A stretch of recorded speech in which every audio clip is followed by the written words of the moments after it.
Already Chandrababu Naidu 3 సార్లు ముఖ్యమంత్రిగా ఈ రాష్ట్రాన్ని వెళ్ళాడు. కంబైన్ స్టేట్ వెళ్ళాడు, సెపరేట్ అయ్యాక వెళ్ళాడు. రాష్ట్ర బడ్జెట్ ఎంత ఉంది, రాష్ట్ర అప్పు ఏంటి, రాష్ట్ర ఖజానాలో ఏముంది, మనం చెప్పింది చేయగలమా లేదా అన్న ఆలోచన ఉండాలి కదా. జగన్ చిన్నవాడైనా మొదటిసారి ముఖ్యమంత్రి అయినా ఆయన చెప్పిన ప్రతిదీ చేశాడు. ఎలా చేశాడు? ఆయనే సంపద సృష్టించుకున్నారు, ఆయనే ప్రజలకు ఇచ్చిన మాటలు నెరవేర్చుకోవాలన్న చిత్తశుద్ధితో చేశాడు. చంద్రబాబు నాయుడు దిగిపోయే రోజుకి ఖజానాలో ఎంత ఉంది? 100 కోట్లు కూడా లేదు. మరి చంద్రబాబు నాయుడు లాగా అమ్మో ఏపీని అమ్మేయాలి, అమ్మో భయం వేస్తుంది, నేను చేయలేను, ఇలాంటి మాటలు ఎప్పుడైనా మాట్లాడారా? జగన్మోహన్ రెడ్డి ఎప్పుడు మాట్లాడలేదు. ఎందుకంటే మనం ఏం చేయగలమో అదే మేనిఫెస్టోలో పెట్టాడు. పెట్టిన దాన్ని కరోనా వచ్చి రాష్ట్రానికి ఇన్కమ్ లేకపోయినా ఎవ్వరు జీతం ఆపలేదు, ఎవ్వరు వెల్ఫేర్ స్కీమ్ ఆపలేదు, ఏ డెవలప్మెంట్ ఆపలేదు. అది నాయకుడు అంటే.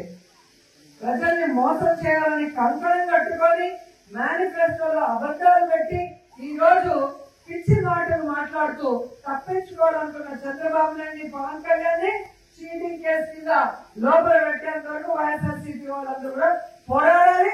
ఇప్పటికైనా ఆ కూటమి ప్రభుత్వం ఇచ్చిన వాగ్దానాలు నెరవేరిస్తే కనీసం ప్రజల్లో వాళ్ళకి కొంచెమైనా అయ్యో పాపమని ఆలోచించే అవకాశం ఉంటుందని కూడా ఈ సందర్భంగా తెలియజేసుకుంటున్నారు. ఎందుకంటే జగన్మోహన్ రెడ్డి గారు ఉన్నప్పుడు మహిళలకి వాళ్ళ పేరు మీద ఇళ్ల పట్టాలు ఇచ్చారు. ఇక్కడ ఎన్హెచ్ మీద మీరు చూసారు, ఎంత మంచి చోట మనం ఇవ్వడం జరిగింది. నేను మంత్రి అయిన మొదటి కేబినెట్ లో ఈ నిండులో ఆగిపోయిన ల్యాండ్ అన్ని కూడా ఏ విధంగా జగన్ గారికి చెప్పి కేబినెట్ లో అప్రూవ్ చేసుకుని మనం ఇళ్ల పట్టాలు ఇవ్వడం జరిగింది. అది మీ మీద ఉన్న అభిమానం, నాకున్న అభిమానం, జగన్ అన్నకున్న అభిమానం. మనం కోరిన వెంటనే పేదవాళ్ళకి మనం ఇల్లు ఇవ్వాలి. ఈ సమస్య అనగానే అది ఎలా పరిష్కరించి జగనన్న చేశారో మీ అందరూ కూడా గమనించాలి. అలాగే ఇదే మండలంలో ఉన్నారు, గతంలో ఉన్న ఎమ్మెల్యేలు కానీ ఎక్స్ మన శ్రీశైలం బోర్డు చైర్మన్ ఇక్కడే జడ్పీటీసీగా చేశారు. కానీ ఈ మండలానికి ఏమైనా చేశారో మీరు ఆలోచించండి. నేను అపోజిషన్ ఎమ్మెల్యేగా ఉన్నప్పుడు, రేవతమ్మ సర్పంచ్ గా ఉన్నప్పుడే ఈ ప్రాంతంలో రోడ్లు వేసాం, బస్ షెల్టర్లు కట్టాం, అలాగే ఆర్ఓ ప్లాంట్లు పెట్టాం. ఆ రోజు ఆమె చెక్ పవర్ కూడా కక్ష సాధింపుగా తెలుగుదేశం పార్టీ వాళ్ళు తీసేసిన పోరాడి తెచ్చుకొని ఈ ప్రాంతం కోసం మనం ఎంత డెవలప్ చేసామో మీ అందరూ కూడా చూశారు.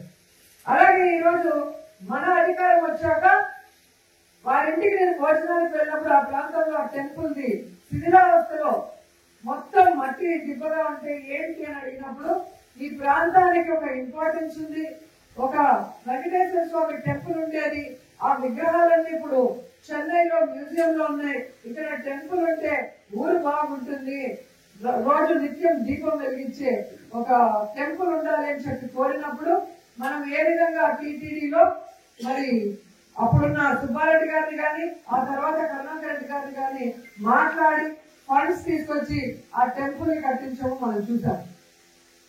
అలాగే మీరు చూస్తే బుగ్గాపురంలో నింద్ర, విజయపురం, నగిరి రూరల్ కి కలిపి కళ్యాణ మండపాన్ని ఎక్కడో పిచ్చాటూరు లేదా చెన్నై లేదా దూరంగా వెళ్తుంటే మన వాళ్ళకి ఎందుకు ఒక టీటీడీ కళ్యాణ మండపం ఉండకూడదని టీటీడీలో మాట్లాడి నేను చేయగలిగాను.